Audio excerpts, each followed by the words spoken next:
ನಮ್ಮ ಉತ್ತರ ಕರ್ನಾಟಕದ ಹಬ್ಬ ಹರಿದಿನ ಬಂದು ಅಂದ್ರೆ ಸಾಕ ಚಕ್ಲಿ ಮಾಡಕ್ಕೆ ಚಾಲೂ ಮಾಡಿಬಿಡ್ತಾರೆ. ನಮಸ್ಕಾರ ಎಲ್ಲ ಸ್ನೇಹಿತರಿಗೂ ಸ್ವಾದಿಷ್ಟ ರುಚಿ ಚಾನಲ್ಗೆ ಸ್ವಾಗತ.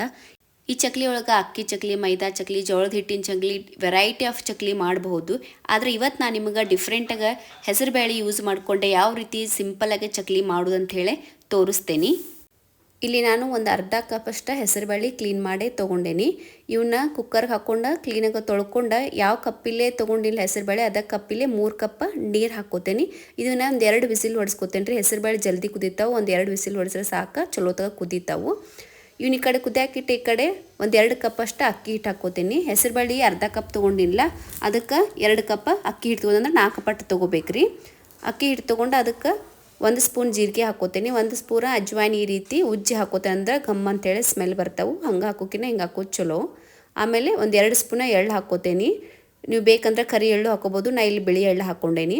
ರುಚಿಗೆ ತಕ್ಕಷ್ಟು ಉಪ್ಪು ಹಾಕೋತೀನಿ. ಈಗ ಒಂದು 2 ಸ್ಪೂನ್ ಕೆಂಪು ಖಾರ ಹಾಕೋತೇನೆ. ನೀವು ಖಾರಕ್ಕೆ ತಕ್ಕಂಗೆ ನೋಡಿ ಹಾಕೋರಿ. ಹಾಕ್ಕೊಂಡು ಇದನ್ನೆಲ್ಲ ಚಲೋತಾಗ ಮಿಕ್ಸ್ ಮಾಡಿ ಡ್ರೈ ಮಿಕ್ಸ್ ಕೊಡ್ತೇನೆ. ಇದಾದಮೇಲೆ ಈ ಕಡೆ ಕುಕ್ಕರ್ ವಿಸಿಲ್ ಹೊಡೆದೈತೆ ನೋಡ್ರಿ. ಈಗ ಓಪನ್ ಮಾಡಿ ನೋಡೋಣ. ಮಸ್ತ್ ಬ್ಯಾಳೆ ಕುದ್ದಾವು, ಇವನ್ನ ಆರಾಕ್ ಬಿಡ್ತೇನೆ. ಈಗ ನೋಡ್ರಿ ಇದಕ್ಕೆ ಎಣ್ಣೆ ಕಾಸಾಕಿಟ್ಟೀನಿ. ಎಣ್ಣೆ ಕಾದತಿ, ಅದನ್ನು ಈ ಒಣ ಹಿಟ್ಟಿಗೆ ಹಾಕ್ಕೋತೀನಿ. ಎಣ್ಣೆ ಸುಡ್ತಿರ್ತೈತಿ, ಹಿಂಗೆ ಸ್ವಲ್ಪ ಚಮಚಲ್ಲೇ ತೊಗೊಂಡು ಮೊದಲು ಎಣ್ಣೆ ಎಲ್ಲ ಕಡೆ ಸ್ಪ್ರೆಡ್ ಮಾಡ್ಕೋಬೇಕು. ಆಮೇಲೆ ಸ್ವಲ್ಪ ಕೈಲೇ ಈ ಎಣ್ಣೆ ಕಾಸಿದ್ದು ಹಾಕಿರ್ತಿಲ್ಲ ಎಲ್ಲ ಒಣ ಹಿಟ್ಟಿಗೆ ಹತ್ತಬೇಕು ನೋಡ್ರಿ. ಅದನ್ನು ಹಿಂಗೆ ಮುಟ್ಟಿಗೆ ಮಾಡ್ರಿ, ಹಿಂಗೆ ಮುಟ್ಟಿಗೆ ಆಗಬೇಕು ಅಂದ್ರೆ ಚಕ್ಲಿ ಕ್ರಿಸ್ಪಿ ಆಗ್ತಾವು. ಈ ಕಡೆ ಬ್ಯಾಳೆ ಆರಾಕಿಟ್ಟಿಲ್ಲ, ಅದನ್ನು ಈ ರೀತಿ ಸಣ್ಣಗೆ ರುಬ್ಬಿ ತೊಗೊಂಡೇನಿ ನೋಡಿರಿ. ಇಷ್ಟು ಸಣ್ಣ ಆಗಬೇಕು, ನೀರು ಹಾಕಲ್ದನ್ನು ಇದನ್ನು ರುಬ್ಕೋಬೇಕು. ಇದನ್ನೆಲ್ಲ ಹಾಕ್ಕೊಂಡು ಈಗ ಇದಕ್ಕೆ ನೀರು ಹಾಕೋಂಗಿಲ್ಲ ನೋಡ್ರಿ. ಇದೇನು ಬ್ಯಾಳಿದ ರಸ ಇರುತ್ತಲ್ಲ ಅಷ್ಟರೊಳಗೆ ಇದನ್ನು ಕಲಿಸ್ಕೋಬೇಕು. ಕೈಗೆ ಸ್ವಲ್ಪ ಬೇಕಂತಂದ್ರೆ ನೀರು ಹಚ್ಕೊಂಡು ನಾದ್ಕೋತೀನಿ ನೋಡ್ರಿ. ಈ ರೀತಿ ಗಟ್ಟಿಗೆ ನಾದ್ಕೊಂಡು ಸೈಡಿಗೆ ಇಟ್ಕೋತೀನಿ. ಆಮೇಲೆ ಚಕ್ಲಿ ಒಳಗೆ ಈ ರೀತಿ ಎಣ್ಣೆ ಹಚ್ಕೋತೀನಿ, ಯಾಕಂದ್ರೆ ಹಿಟ್ಟು ಅಂಟ್ಕೋಬಾರ್ದು ಅಂಥೇಳಿ. ಆಮೇಲೆ ಈ ಕಡೆ ಎಣ್ಣೆ ಕಾಯಕ್ಕಿಟ್ಟೇನಿ.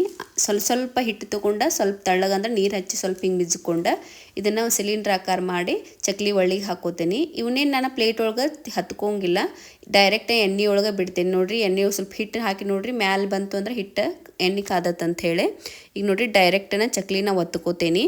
ಇಲ್ಲಪ್ಪ ಬೇಡ ಅಂತಂದ್ರೆ ನೀವು ಸಣ್ಣ ಚಕ್ಲಿ ಹೆಂಗೆ ಮಾಡ್ಕೋತಾರಲ್ಲ ಪ್ಲೇಟ್ ಒಳಗೆ ಮಾಡ್ಕೊಂಡು ಆಮೇಲೆ ಎಣ್ಣೆ ಹಂಗೂ ಮಾಡ್ಬೋದು. ಈ ರೀತಿ ಎಲ್ಲ ಹಾಕ್ಕೋತೀನಿ. ಆಮೇಲೆ ಗುಳ್ಳು ಹೋಗೋ ತನಕ ಇದನ್ನ ಒಟ್ಟು ಹಿಡಿಬಾರ್ದು ನೋಡ್ರಿ. ಯಾವಾಗ ಬಬಲ್ಸ್ ಹೋಗ್ತಾವೆ ಅವಾಗ ಈ ರೀತಿ ಹೊಳ್ಳಿಸಿ ಹಾಕಬೇಕು. ಹೊಳ್ಳಿಸಿ ಎರಡೂ ಕಡೆ ಹಿಂಗೆ ಹೊಳ್ಳಾಡಿಸಿ ಎಣ್ಣೆಯೊಳಗೆ ಚಲೋತಾಗ ಕರ್ಕೋತೀನಿ. ಇದು ಕರಿದು ಸ್ವಲ್ಪ ಲೇಟ್ ಆಗ್ತೈತೆ ನೋಡ್ರಿ. ಈಗ ಕರ್ದೈತಿ, ಇದನ್ನ ಸೈಡಿಗೆ ತೆಗೆದು ಇಟ್ಕೋತೀನಿ. ಯಾವಾಗಲೂ ಅಕ್ಕಿ ಚಕ್ಲಿ ಮಾಡೇ ಇರ್ತೀವಿ, ಈ ರೀತಿ ಡಿಫ್ರೆಂಟಾಗಿ ಒಮ್ಮೆ ಟ್ರೈ ಮಾಡಿರಿ. ಮಕ್ಳು ಯಾವಾಗಲೂ ಈವ್ನಿಂಗ್ ಬಂದ ಕೂಡಲೇ ಸ್ನ್ಯಾಕ್ಸ್ ಏನು ಮಾಡಿ ಅಮ್ಮ ಅಂತಿರ್ತಾರೋ, ಅವಾಗ ದಿನ ಮಾಡ್ಕೊಡಕ್ಕೆ ಬೇಜಾರಾಗ್ತಿರ್ತೀವಿ. ಒಮ್ಮೆ ಈ ರೀತಿ ಮಾಡಿ ಏರ್ ಟೈಟ್ ಕಂಟೈನೊಳಗೆ ಹಾಕಿಟ್ರಿ ಅಂತಂದ್ರೆ ಇನ್ನು 1 ತಿಂಗಳ ಗಂಟ್ಲೆ ನೀವು ತಿನ್ಬೋದು ನೋಡಿರಿ. ನಾ ಎಲ್ಲ ಚಕ್ಲಿ ಇದೇ ರೀತಿ ಮಾಡ್ಕೋತೀನಿ. ಎಲ್ಲ ಚಕ್ಲಿ ಮಾಡೋದಾಗೈತಿ. ಅದಕ್ಕೆ ಈಗ ಕರಿಬೇವನ್ನ ಕರೆದು ಸ್ವಲ್ಪ ಮ್ಯಾಲೆ ಹಾಕೋತೀನಿ ನೋಡಿ. ನಾನು ತೊಗೊಂಡು ಹಿಟ್ಟಿಗೆ ಇಷ್ಟು ಚಕ್ಲಿ ರೆಡಿ ಆಗ್ಯಾವು, ಎಷ್ಟು ಮಸ್ತ್ ಕಾಣಕತ್ತಾವ ನೋಡ್ರಿ. ನೀವು ಬೇಕಂದ್ರೆ ಸಣ್ಣ ಚಕ್ಲಿನೂ ಕರ್ಕೋಬೋದು, ನಡಿತೈತಿ. ಈಗ ಇದನ್ನು ಒಂದು ಮುರಿದು ತೋರಿಸ್ತೇನೆ ನೋಡ್ರಿ, ಎಷ್ಟು ಕ್ರಿಸ್ಪಿ ಆಗ್ಯಾವ ನೋಡ್ರಿ. ನೀವು ಮಾಡಿ ನೋಡ್ರಿ ಹೆಂಗಾಗಿದ್ದು ಅಂತ ಕಮೆಂಟ್ ಮಾಡಿರಿ. ಇನ್ನಷ್ಟು ಚಕ್ಲಿ ರೆಸಿಪಿಗಾಗಿ ನನ್ನ ಚಾನಲ್ ಹೋಗಿ ಸಬ್ಸ್ಕ್ರೈಬ್ ಮಾಡಿರಿ. ಧನ್ಯವಾದಗಳು.